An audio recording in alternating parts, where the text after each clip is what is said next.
085. Saya dari Program Studi Pendidikan Bahasa dan Sastra Indonesia, Universitas Palangkaraya.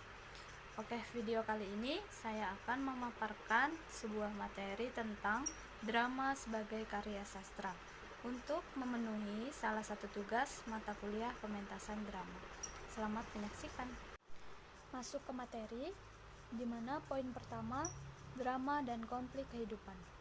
Persoalan yang dihadapi dalam naskah drama adalah konflik manusia berupa lakuan yang tercermin dalam dialog dan petunjuk lakuan. Materi konflik dialami dari kehidupan, yaitu hubungan antar manusia, hubungan manusia dengan alam, dan hubungan manusia dengan Tuhan. Untuk temanya berupa keberanian dan kepengecutan, keserakahan dan murah hati, kesetiaan dan pengkhianatan. Emosinya berupa kemarahan, cinta, benci, ketakutan, dan kenikmatan. Kemudian lanjut ke poin kedua, yaitu struktur drama.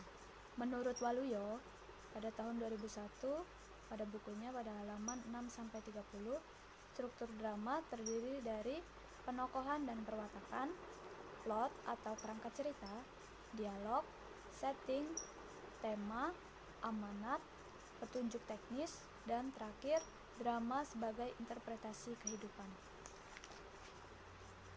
Kemudian, untuk unsur struktur fisik terdiri dari tokoh atau penokohan dan perwatakan. Untuk klasifikasi tokoh, penokohan erat berhubungannya dengan perwatakan. Watak tokoh akan terlihat dalam dialog dan petunjuk lakuan atau petunjuk samping. Berdasarkan peran, terdapat tokoh protagonis atau tokoh yang mendukung cerita, terdapat tokoh antagonis atau tokoh yang menentang cerita, kemudian tokoh tirtagonis atau tokoh pembantu. Sedangkan karakter tokoh terdiri dari ciri fisik seperti bentuk tubuh, wajah, dan warna suara. Untuk ciri psikis berkaitan dengan watak, kegemaran, standar moral, temperamen, ambisi, cita-cita, dan kompleks psikologis yang dialami tokoh. Kemudian ciri sosiologis seperti status sosial dan jabatan, kelas sosial, ras, agama, dan ideologi. Kemudian plot atau kerangka cerita. Dalam drama dikenal ada 3 jenis alur cerita. Pertama, alur linear, yaitu peristiwa atau kejadian berurutan dari awal, tengah, dan akhir.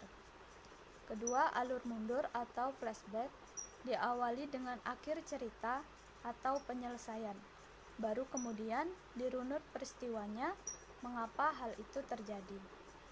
Yang ketiga, alur episodik, yaitu ketika cerita berupa episode atau bagian-bagian peristiwa yang saling berhubungan. Yang ketiga, setting atau latar cerita.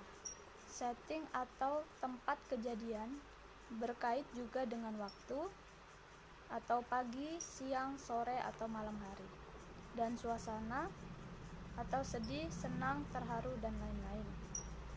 Kemudian dialog, kemudian petunjuk lakuan atau petunjuk teknis berupa teks yang memberi informasi tentang tokoh, waktu, suasana pentas, musik atau suara, keluar masuknya aktor, keras lemahnya dialog, dan perasaan tokoh. Teks samping ditulis bisa berupa huruf besar semua atau huruf miring. Sedangkan struktur batin adalah tema dan amanat. Kemudian masuk ke poin terakhir, yaitu unsur pembeda naskah drama, fiksi, dan puisi. Unsur pembeda naskah drama terletak pada pemakaian petunjuk lakuan dan dialog. Sedangkan teks fiksi bersifat naratif dalam menggambarkan tokoh, latar, dan jalannya cerita. Kemudian untuk teks puisi menggunakan diksi atau pilihan kata yang bermakna padat dan menimbulkan tafsir multimakna. Baik, itulah pemaparan materi yang dapat saya sampaikan. Semoga bermanfaat.